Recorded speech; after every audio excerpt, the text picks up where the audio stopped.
नमस्कार, आप देख रहे हैं न्यूज प्लस और मैं हूं आपके साथ अजीत सिंह। हमारा खास कार्यक्रम आपका शहर आपकी खबर में आप सभी दर्शकों का बहुत बहुत स्वागत है। पहली खबर दिल्ली से है, जहां सुप्रीम कोर्ट ने वक्फ संशोधन कानून पर पूरी तरह रोक लगाने से इनकार कर दिया है। हालांकि अदालत ने कानून में किए गए 3 बड़े बदलाव पर अंतिम फैसला आने तक रोक लगाई है। इनमें वक्फ बोर्ड में गैर मुस्लिम सदस्यों की नियुक्ति का बड़ा और सबसे अहम नियम शामिल है। कोर्ट ने कहा, केंद्रीय वक्फ बोर्ड में गैर मुस्लिम सदस्यों की संख्या 4 और राज्यों के वक्फ बोर्ड में 3 से ज्यादा ना हो। सरकारें कोशिश करें कि बोर्ड में नियुक्त किए जाने वाले सरकारी सदस्य भी मुस्लिम हों। सुप्रीम कोर्ट ने वक्फ कानून में संशोधन के खिलाफ दाखिल 5 याचिकाओं पर 20 से 22 मई तक लगातार 3 दिन सुनवाई की थी और फिर 22 मई को फैसला सुरक्षित कर लिया था। कोर्ट ने सोमवार को अपने महत्वपूर्ण अंतरिम आदेश में कहा कि राज्य बोर्ड का सीईओ मुस्लिम समुदाय से ही हो। वक्फ बोर्ड में गैर मुस्लिम भागीदारी के प्रावधानों पर तो सुप्रीम कोर्ट ने रोक नहीं लगाई, लेकिन कुछ सीमाएं तय की हैं। सुप्रीम कोर्ट ने कहा कि केंद्रीय वक्फ बोर्ड के 20 सदस्यों में से अधिकतम 4 और राज्य वक्फ बोर्ड के 11 सदस्यों में से अधिकतम 3 गैर मुस्लिम सदस्य ही रखे जा सकते हैं। राज्य बोर्ड में सीईओ की नियुक्ति के सेक्शन 23 को बरकरार रखते हुए कोर्ट ने कहा कि जहां तक संभव हो सीईओ मुस्लिम समुदाय से ही नियुक्त किया जाए। सुप्रीम कोर्ट ने वक्फ बोर्ड संशोधन कानून के में किए गए उस प्रावधान पर रोक लगा दी जिसमें कहा गया था कि कोई व्यक्ति वक्फ बनाने के लिए कम से कम 5 साल से मुसलमान होना चाहिए। अदालत ने कहा कि जब तक राज्य सरकारें यह तय करने के लिए नियम नहीं बनाती कि कोई व्यक्ति वास्तव में मुसलमान है या नहीं, तब तक यह प्रावधान लागू नहीं हो सकता, क्योंकि बिना नियम के इसका मनमाने ढंग से इस्तेमाल किया जा सकता है। सुप्रीम कोर्ट ने सरकारी अधिकारियों को वक्फ संपत्तियों की स्थिति तय करने के वाले प्रावधान पर भी रोक लगा दी है। इस प्रावधान में कहा गया था कि मैं कहा गया कि किसी संपत्ति को वक्फ तभी माना जाएगा जब सरकारी अधिकारी की रिपोर्ट में अतिक्रमण न होने की पुष्टि हो। उस प्रावधान पर भी कोर्ट ने रोक लगाई है जिसमें सरकारी अधिकारी को संपत्ति को सरकारी जमीन घोषित करने और राजस्व अभिलेख बदलने का अधिकार था। कोर्ट ने कहा कि कलेक्टर को नागरिकों के अधिकार तय करने का अधिकार देना सत्ता के विभाजन के सिद्धांत के खिलाफ है, क्योंकि कार्यपालिका को यह अधिकार नहीं दिया जा सकता। सुप्रीम कोर्ट ने साफ किया कि जब तक किसी संपत्ति का मालिकाना हक वक्फ ट्रिब्यूनल से तय नहीं हो जाता और उस पर हाई कोर्ट में अपील की प्रक्रिया पूरी नहीं हो जाती, तब तक वक्फ का मालिकाना और उसके रिकॉर्ड से छेड़छाड़ नहीं की जाएगी। सुप्रीम कोर्ट ने वक्फ संशोधन के खिलाफ दाखिल एआईएमआईएम सांसद असदुद्दीन ओवैसी समेत 5 याचिकाओं पर एक साथ सुनवाई की। याचिकाकर्ताओं की तरफ से कपिल सिब्बल, अभिषेक मनु सिंघवी, राजीव धवन और केंद्र की तरफ से सॉलिसिटर जनरल तुषार मेहता पेश हुए। वक्फ संशोधन पर फैसले को लेकर उत्तर प्रदेश के भाजपा नेता मोहसिन रजा ने विपक्ष पर तंज कसा। उन्होंने कहा कि हम सर्वोच्च न्यायालय के इस फैसले का स्वागत करते हैं। भाजपा नेता ने कहा कि वक्फ संशोधन अधिनियम 2025 जनहित और राष्ट्रहित में है। सुप्रीम कोर्ट द्वारा वक्फ संशोधन के कुछ प्रावधानों पर रोक लगाए जाने के आदेश पर बीजेपी नेता मोहसिन रजा ने कहा कि हम इस फैसले का स्वागत करते हैं। क्या कुछ बोले हैं बीजेपी नेता मोहसिन रजा, आपको सुनाते हैं।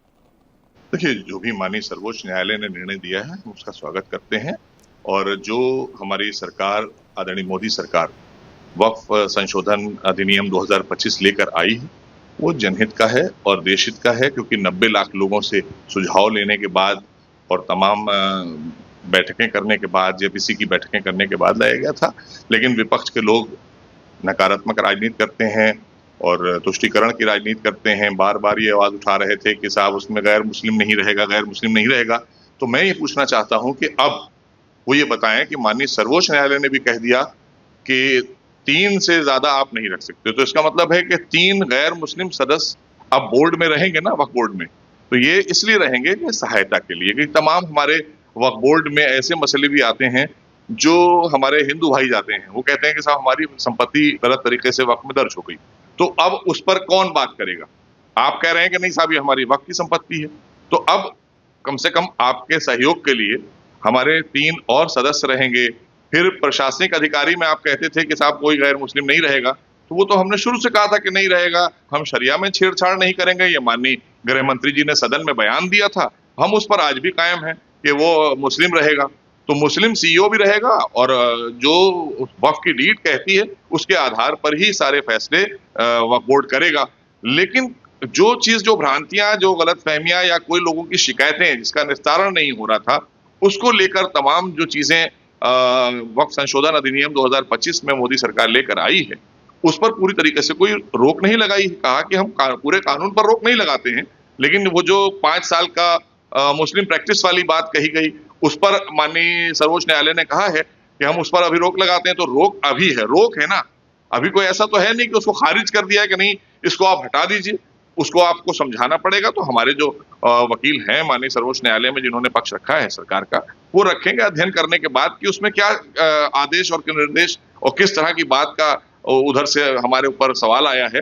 तो बाकी चीजों का हम स्वागत करते हैं, तो इसलिए अब विपक्ष के लोगों को भी स्वागत करना चाहिए, उनको समझना चाहिए कि जो भी फैसले भारतीय जनता पार्टी की सरकार, आदरणीय मोदी सरकार लेकर आती है, चाहे ट्रिपल तलाक हो, चाहे वक्फ अधिनियम संशोधन 2025 हो और चाहे धारा 370 हो, तो इस पर आपको कम से कम स्वागत तो करना चाहिए सारे फैसलों पर। आप बार बार न्यायालय जाते हैं, तो हम कोई गलत फैसला थोड़ी लेकर आए थे। माननीय न्यायालय ने भी तो वही बात कही है कि हम इसकी संवैधानिकता पर कोई रोक नहीं लगाते हैं। तो जाहिर सी बात है, संवैधानिक चीज पर हम तो संविधान का सम्मान करते हैं और न्यायालय में विश्वास रखने वाले लोग। नहीं, सभी के लिए ये जो भी निर्णय, देखिए देश के संसद में देश की सरकार अगर कोई भी फैसले लेकर आती है, वो संशोधन लेकर आती है, तो संशोधन देश की मांग पर होते हैं। तो ये देश की मांग थी और 90 लाख लोगों ने उनसे सुझाव लिए गए और लोगों को समय दिया गया। जेपीसी की 38-30 बैठकें हुई, हर राज्य में बैठक हुई है। उसके बाद ये निर्णय लिया गया कि कैसे इस सारे चीजों को सही किया जाए, क्योंकि इसको लेकर बड़ी शिकायतें आ रही थी काफी सालों से। क्योंकि जो 2013 का अमेंडमेंट था कांग्रेस का, उसमें अपार शक्तियां जिस तरह से बोर्ड को दी गई थी और उसका मिसयूज किया गया था, उसी को रोकने के लिए और लोगों को न्याय देने के लिए ये जो फैसला लेकर आदरणीय मोदी सरकार आई, अधिनियम 2025 लेकर आई, उस पर मुहर लगी ना। और 3 सदस्य अब आप गैर मुस्लिम भी रख सकते हैं, इसके लिए भी माननीय सर्वोच्च न्यायालय ने हमको साफ तौर पर कह दिया।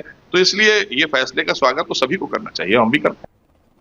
वक्फ संशोधन अधिनियम के सुप्रीम फैसले का मौलाना शहाबुद्दीन रजवी ने भी समर्थन किया है। उन्होंने कहा, हमें सुप्रीम कोर्ट से इस तरह के फैसले की उम्मीद थी। मौलाना शहाबुद्दीन ने कहा कि अब वक्फ की जमीनों पर भू माफिया के कब्जे हटेंगे और उससे होने वाली आमदनी गरीब और कमजोर मुसलमानों के उत्थान के लिए खर्च की जाएगी। आगे क्या कुछ कहा है मौलाना शहाबुद्दीन रजवी ने, आपको सुनाते हैं।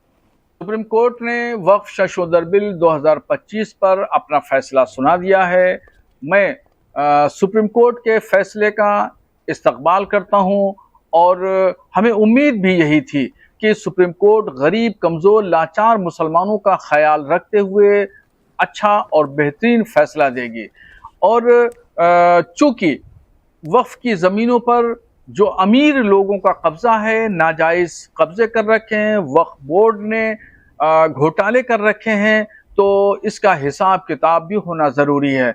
अब इस पर जो ज़मीनों पर कब्जे कर रखे हैं वो ज़मीनें मुक्त होंगी और उस पर यतीम खाने, स्कूल, कॉलेज, हॉस्पिटल, मस्जिद और मदरसे बनाए जाएंगे और उससे होने वाली आमदनी गरीब, कमज़ोर मुसलमानों पर खर्चा होगी और ये मुसलमान अपने पैरों पर खड़े होंगे। तो अब वक्फ संशोधन बिल पर सुप्रीम कोर्ट के फैसला आ जाने के बाद में तमाम राहें आसान हो गई हैं और मैं ये चाहूँगा और भारत सरकार से मेरा मुतालबा भी है कि सरकार जल्द से जल्द कानून को अमली जामा पहनाए ताकि गरीब, कमज़ोर, लाचार, यतीम, बेवा मुसलमानों की किफ़ालत हो सके, फलाह बहबूद हो सके, जन कल्याण के जो रास्ते खुलें ताकि वो अपने पैरों पे खड़े हो सकें और खुद कफील बन सकें।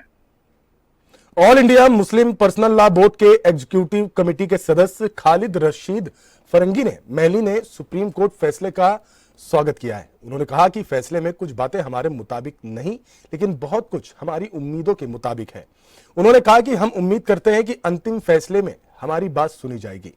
क्या कुछ बोले हैं खालिद रशीद फरंगी महली, आपको सुनाते हैं। आज वक्फ अमेंडमेंट एक्ट 2025 के सिलसिले में सुप्रीम कोर्ट ने जो अपना इंटरिम जजमेंट दिया है, उसमें हम लोगों की जो डिमांड थी कि इस पूरे एक्ट को स्टे किया जाए, ऐसा नहीं हुआ है। लेकिन उसके बावजूद भी कई ऐसे अहम बातों पर, ऐसे अहम प्रोविजन पर कोर्ट ने स्टे लगाया है, उसका हम लोग वेलकम करते हैं। और अभी फाइनल फैसला आना बाकी है और हम लोग ये उम्मीद करते हैं कि फाइनल जजमेंट में कंप्लीट हम लोग को रिलीफ हासिल होगी। और आज के भी जजमेंट में जिन बातों पर स्टे लगाया गया है उसमें प्रोविजन सेक्शन 3 और 4 पर स्टे हुए, और इस बात पर स्टे लगाया गया है कि जो 5 साल का प्रैक्टिसिंग मुसलमान होने की शर्त थी उस पर रोक लगाई गई है। और जो over riding power district collector को दिए थे किसी भी प्रॉपर्टी को वक्फ डिक्लेयर या फैसला करने के लिए, उस पर स्टे हुआ है। और वक्फ बोर्ड का CEO मुसलमान ही होना चाहिए, इस बात को भी वाजे किया गया है। बहरहाल हम लोग फाइनल जजमेंट का इंतजार इस उम्मीद के साथ करेंगे कि उसमें कंप्लीट रिलीफ हासिल होगा। इस्लाम छोड़ हिंदू बने शिया वक्फ बोर्ड के पूर्व चेयरमैन वसीम रिजवी अब जितेंद्र नारायण सिंह ने वक्फ संशोधन बिल पर सुप्रीम कोर्ट के फैसले का स्वागत किया। उन्होंने कहा कि फैसला बहुत अच्छा और बैलेंस है। फैसले पर क्या कुछ बोला है उन्होंने, ये भी आपको सुनाते हैं। माननीय सुप्रीम कोर्ट का आज वक्फ अमेंडमेंट बिल के ऊपर जो फैसला आया है वो बहुत अच्छा और बैलेंस फैसला है। गवर्नमेंट की मंशा भी यही थी कि वो संपत्तियां जो मुस्लिम समाज में दान के रूप में वक्फ की जाती हैं उसका मिसयूज ना होने पाए, या दूसरे धर्म की संपत्तियों को जबरन गैर कानूनी तरीके से वक्फ संपत्ति घोषित न की जाए। इस वजह से वक्फ बोर्ड जो एक खाली मुसलमानों की जमात थी उसमें गैर मुसलमानों को सदस्य के रूप में एंट्री देने के लिए जो प्राविधान था उसको सुप्रीम कोर्ट ने स्वीकार किया है। यानी कि अब वक्फ बोर्ड खाली मुसलमानों की जमात बन के नहीं रह जाएगा, उसके अंदर गैर मुसलमान भी रहेंगे ताकि वो ये देखते रहें कि वक्फ संपत्तियों का गलत इस्तेमाल तो नहीं हो रहा है या गैर मुसलमानों की संपत्तियां वक्फ में जबरन दर्ज तो नहीं की जा रही हैं। मुख्य कार्यपालक अधिकारी के संबंध में भी जो फैसला आया है कि वो भी गैर मुसलमान हो सकता है, ये बहुत अच्छा फैसला है। कम से कम उन कट्टरपंथी संगठनों के और कट्टरपंथी मुल्लाओं की जो मोनोपोली थी वक्फ बोर्डों पर, अब लगता है कि वो जल्दी खत्म हो जाए। अजमेर दरगाह के उत्तराधिकारी दीवान और ऑल इंडिया सूफी सज्जादा नसीन काउंसिल के चेयरमैन सैयद नसीरुद्दीन चिश्ती ने कहा कि सुप्रीम कोर्ट का फैसला स्वागत के लायक है। अजमेर दरगाह से जुड़े हुए सभी लोग इस फैसले का स्वागत करते हैं। उन्होंने कहा कि देश भर के तमाम सूफी संत भी इस फैसले से खुश हैं। उनके मुताबिक मोदी सरकार ने यह कानून आम मुसलमानों को उनका हक दिलाने के लिए बनाया है। पहले वक्फ के नाम पर तमाम तरह की गड़बड़ियां होती थी। सुप्रीम कोर्ट ने कानून पर रोक नहीं लगाई है, कुछ बिंदुओं पर स्थिति स्पष्ट की है। आइए सुनते हैं सैयद नसीरुद्दीन चिश्ती ने क्या कुछ कहा है। देखिए, सुप्रीम कोर्ट का जो फैसला आया है बिल्कुल हम उसका सम्मान भी करते हैं और उसका वेलकम भी करते हैं। भारत सरकार द्वारा जो वक्फ एक्ट अमेंडमेंट किया गया था और वक्फ एक्ट अमेंडमेंट बिल लाने के बाद में जो वक्फ एक्ट 2025 लाया गया है, वो ये बात स्पष्ट है कि वो सोसाइटी के वेलफेयर के लिए लाया गया था। वक्फ प्रॉपर्टी में जो करप्शन हो रहा है, जो लूट मार हो रही थी, बंदरबाट हो रही थी, उसको रोकने के लिए लाया गया था। और उसी बात को गवर्नमेंट ऑफ इंडिया के जो एडवोकेट हैं उन्होंने उच्चतम न्यायालय के समक्ष रखा था और भारत सरकार की जो मंशा थी वो बताई गई थी। और उच्चतम न्यायालय ने सभी पक्षकार को सुनने के बाद में आज जो ऑर्डर दिया है उसमें कुछ सेक्शंस को स्टे किया गया है। मैं समझता हूँ वो स्टे भी नहीं किया गया, मेरा मानना, मेरे जाती तौर पे मेरा इंटरप्रिटेशन ये, मैंने पूरा जजमेंट नहीं पढ़ूंगा, उसके बाद में बताऊंगा आपको कि वो क्लियरिफिकेशन आ गया उसके बाद में। जैसे कि 5 साल का जो एक प्रोविजन है कि मैंडेटरी के 5 साल का प्रैक्टिसिंग मुस्लिम होना चाहिए, तो उसके लिए जाहिर सी बात है एक स्कीम बनाने पड़ेगी। तो गवर्नमेंट ऑफ इंडिया और स्टेट गवर्नमेंट जो है वो स्कीम बना के उसको क्लियरिफिकेशन करेंगे कि डिटरमाइन कैसे किया जाएगा कि 5 साल का प्रैक्टिसिंग मुस्लिम है या नहीं है। तो एक तो सुप्रीम कोर्ट ने इस पे स्टे किया है, और एक कह सकते हैं ना कि जो work by user section 3C जो था उसके लिए जो कलेक्टर को अथॉरिटी माना गया था, तो उसके लिए सुप्रीम कोर्ट ने बाकायदा और स्पष्ट कर दिया कि उसके जो ऑर्डर होगा, फाइनल ऑर्डर नहीं होगा, उसकी भी अपील की जा सकेगी। और जब तक वो अपील डिसाइड नहीं हुई थी, जब तक उस जो वक्फ की प्रॉपर्टी है या वक्फ के जो लोग हैं उसको डिस्पोजेस नहीं किया जाएगा। तो इसमें कोई बुराई नहीं है, अच्छा ऑर्डर है बहुत। लेकिन सुप्रीम कोर्ट ने बहुत स्पष्ट तौर पे कहा है कि पूरे एक्ट को स्टे नहीं किया जा रहा है और ना ही उसको स्टे करने का कोई आधार बनता है। तो भारत सरकार की जो मंशा थी कि वक्फ एक्ट के जरिए वक्फ के अंदर जो करप्शन है उसको दूर किया जाए, वक्फ प्रॉपर्टी का जो सही इस्तेमाल है वो किया जाए और वक्फ की जो इनकम और आमदनी है उसका सोसाइटी के अपलिफ्टमेंट के लिए इस्तेमाल किया जाए, यतीम गरीबों के लिए इस्तेमाल किया जाए, तो उसको किसी तरह किसी न रूप में आज की तारीख में इस जजमेंट से और सपोर्ट मिला है। बाकी जो जिन फाइनल जो जजमेंट बाद में सुनवाई के बाद में आएगा तो हम समझ सकते हैं उसके बाद में क्या ऑर्डर होगा, अल्लाह बेहतर जानता है। उच्चतम न्यायालय का निर्णय जो है वो सबको मान्य है, मानना भी चाहिए, लेकिन ये उन लोगों के लिए अब एक चीज क्लियर हो गई है जो कौम को गुमराह कर रहे थे कि ये फंडामेंटल राइट के अगेंस्ट में है और ये पूरा कानूनी गलत है, पूरा कानूनी खराब है। तो ये उस चीजों पे विराम लगना चाहिए, रोक लगनी चाहिए और उन लोगों को समझना चाहिए कि ये एक्ट आपकी वक्फ को प्रोटेक्ट करने के लिए लाया गया है, वक्फ की प्रॉपर्टी को प्रोटेक्ट करने के लिए लाया गया है और देश में जो गरीब गुरबा मुसलमान है उनके अपलिफ्टमेंट के लिए लाया गया। सरकार की मंशा बहुत क्लियर थी और इस जजमेंट से सरकार की मंशा को और सपोर्ट मिला है।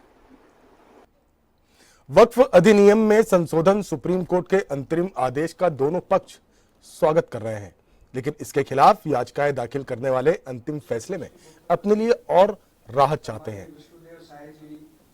विराजमान है सम्माननीय वित्त मंत्री ओपी चौधरी जी, सम्माननीय महामंत्री यशवंत जी, श्री नवीन मार्कंडे जी। दूसरी खबर छत्तीसगढ़ से है, जहां सीएम विष्णुदेव साय ने केंद्र के जीएसटी सुधारों न केवल जमकर तारीफ की बल्कि आम जनता को उसके तमाम फायदे गिना डाले। प्रदेश के मुख्यमंत्री साय ने शुक्रवार को रायपुर में कुशाभाऊ ठाकरे परिसर स्थित भाजपा प्रदेश कार्यालय में पत्रकार वार्ता में कहा कि जीएसटी सुधार एक नए क्रांतिकारी आर्थिक युग का सूत्रपात है जो जन जन जीवन को आसान बनाएगा। सीएम साय ने कहा कि प्रधानमंत्री नरेंद्र मोदी के नेतृत्व में भारत में जीएसटी में जो सुधार किए गए पर देश के 150 करोड़ लोगों के जीवन में खुशियों की सौगात लेकर आएंगे। उन्होंने कहा कि आयकर में ऐतिहासिक छूट के बाद अब जीएसटी के स्लैब का सरलीकरण, इसके रेट में अभूतपूर्व सुधार आम आदमी के जीवन को खुशहाल बनाने और व्यापार उद्योग को नई गति देने वाले हैं। श्री शाह ने कहा कि इससे न सिर्फ लोगों की बचत में ऐतिहासिक वृद्धि होगी बल्कि जीएसटी कानूनों के सरलीकरण से अब व्यापारी भी अधिक सुगमता से व्यापार कर सकेंगे। सीएम ने कहा, मां शक्ति की आराधना के पर्व नवरात्रि से लागू होने वाले नए प्रावधान देश को आर्थिक रूप से और शक्तिशाली बनाएंगे। उन्होंने कहा कि जीएसटी लागू होने से पहले कांग्रेस के समय तक भारत में 17 प्रकार के टैक्स और 13 प्रकार के सेस लागू थे।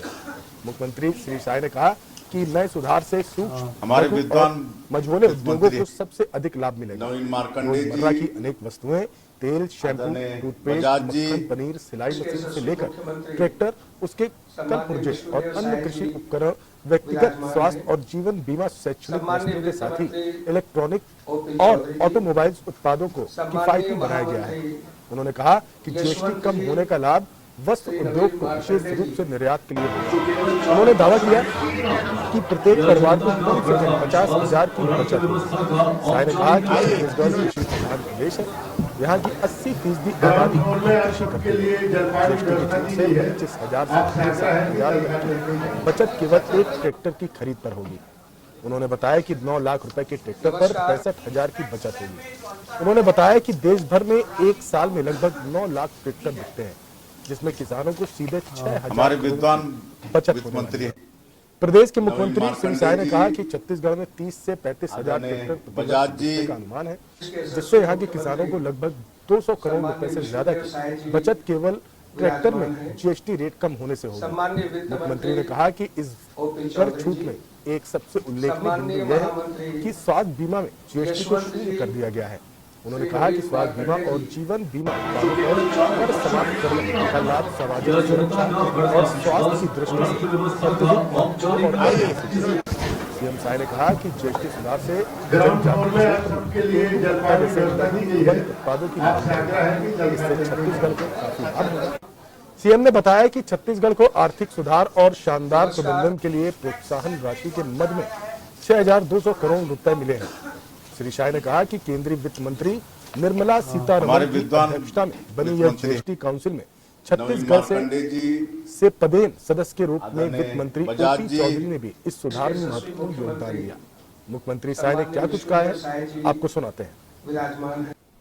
आप सभी का आज के इस प्रेस वार्ता में मैं अपने तरफ से हृदय से अभिनंदन करता हूं, स्वागत करता हूं।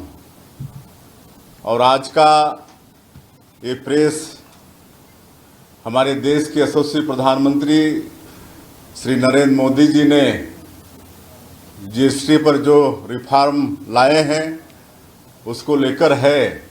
हालांकि हमारे जिला मुख्यालय वगैरह में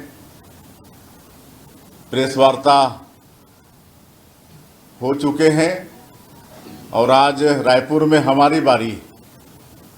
और मैं ये कहना चाहूँगा इस अवसर पर कि हमारे देश का बड़ा सौभाग्य है कि श्री नरेंद्र मोदी जी हमारे देश के प्रधानमंत्री हैं, जो 140 करोड़ भारतवासियों को अपना परिवार मानते हैं और उनके बेहतरी के लिए रात और दिन काम करते हैं। 24 घंटा में 18 घंटा काम करते हैं। हम सब लोगों को मालूम है कि वर्ष 2014 के पहले पिछले 10 वर्षों तक हमारे देश की आर्थिक स्थिति बिल्कुल स्थिर थी, न आगे स्थिति आगे गई न पीछे गई। लेकिन वर्ष 2014 में जब आदरणीय नरेंद्र मोदी जी देश के प्रधानमंत्री हुए और मेरा भी सौभाग्य था कि जब वो पहली बार प्रधानमंत्री बने तो उनके साथ मुझे भी राज्यमंत्री के रूप में काम करने का अवसर मिला। और जो रात और दिन देश के लिए सोचते हैं, उन्होंने 10 वर्षों की अपनी उनके अथक परिश्रम और दूरदृष्टि के कारण आर्थिक क्षेत्र में हमारे देश को 10वें स्थान से 5वें स्थान पर लाकर खड़ा कर दिया। और जब तीसरी बार वो इस देश के प्रधानमंत्री बने तो आज मात्र 11 साल में ही देश को चौथे स्थान पर लाकर खड़ा कर दिए हैं। और वर्ष 2017 में उन्होंने इस देश में जीएसटी लागू किया और 2025 में रिफॉर्म लाकर इस देश को आर्थिक महाशक्ति के रूप में तीसरे स्थान पर खड़ा करने का उनका प्रयास है। 2017 के पहले इस देश में अनेकों तरह के टैक्स होते थे, 17 तरह के टैक्स और 13 तरह के उपकर होते थे। टैक्स के ऊपर टैक्स होता था। व्यापार करने में बड़ी कठिनाई होती थी, लेकिन एक ऐतिहासिक निर्णय आदरणीय प्रधानमंत्री जी ने लिया, जो कई अवसरों पर देश के हित में ऐतिहासिक निर्णय लिए हैं। तो आर्थिक क्षेत्र में भी वर्ष 2017 में जीएसटी लाकर एक ऐतिहासिक फैसला उन्होंने किया। एक ऐतिहासिक उन्होंने साहस किया कि एक देश एक टैक्स, पूरे देश में एक समान टैक्स।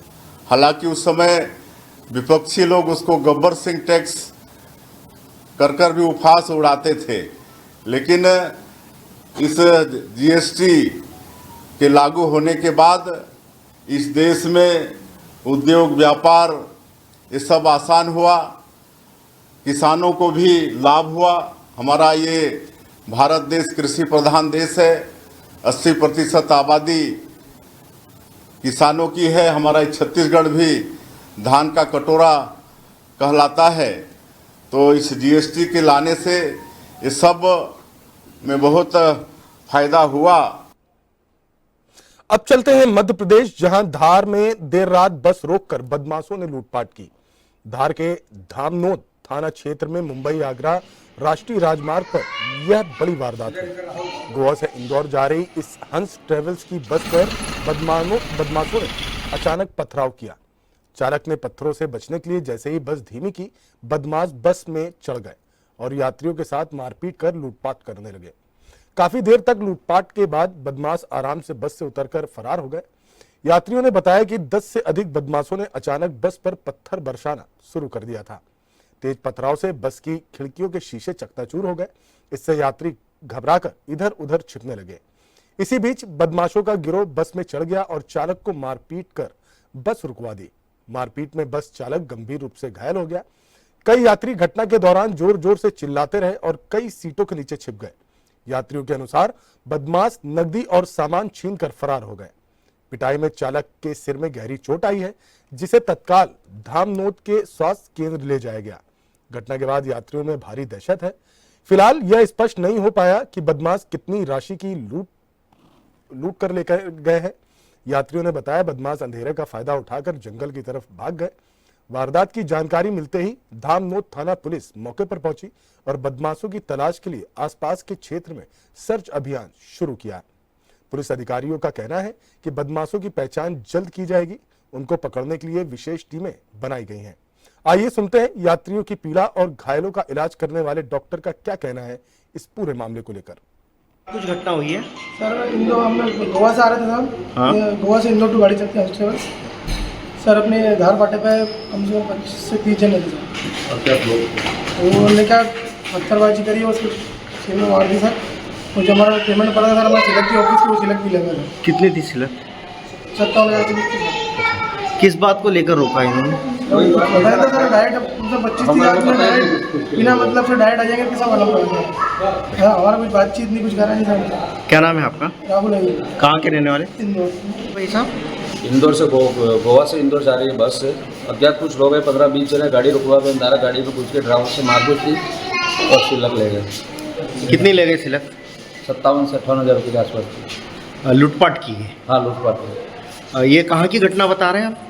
ये गुजरी फटाई बोलते सर, किसको पर्वत ने गुजरी फटाई याद है। धार मंडल रोड। तो किस बात को उन्होंने रोका? हमको कोई पता नहीं, हम तो गोवा से आ रहे हैं, हमको नहीं पता। नहीं पता। क्या नाम है आपका? देवी सिंह जी नाम है मेरा। कहाँ के रहने वाले? हम इंदौर से। इंदौर से। हंस ट्रैवल्स की बस सर्विस है। कौन सी बस है? हंस ट्रैवल्स। हंस की? हाँ सर जी, ऐसा है, ड्राइवर तो एकदम प्यार से गाड़ी चला रहा था, उसकी कोई गलती नहीं। 10-15 लोग आए बाइक से, गाड़ी के आगे रुक गए। वहाँ पे ब्रेकर था, ब्रेक करके गाड़ी ऊपर गाड़ी रुकी तो मतलब थोड़ा धीमे ही चल रही थी। उन्होंने सीधा गाड़ी रोक लिया, गाड़ी के अंदर आ गए, ड्राइवर को मार टोक करना चालू कर दिया उन्होंने।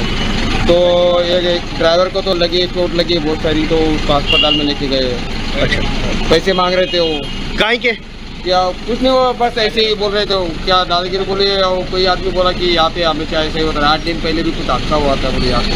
अच्छा। लेडीज लोगों के पर्स वगैरह छीन के लेके गए थे गाड़ी के अंदर आके, बस ट्रेवल्स का ही हुआ था बोले। अच्छा, क्या नाम है आपका? सर मैं विजय पाटिल हूँ, मैं महाराष्ट्र से हूँ। मैं इंदौर तक जा रहा था गाड़ी से। बस वाले आए हैं, एक को चोट लगी है, अनिल राहुल करके है, 23 वर्ष का लड़का है।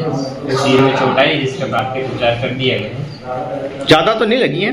ज़्यादा नहीं है, चोट तो है सर में चोट है। जी सर, आपका शुभ नाम?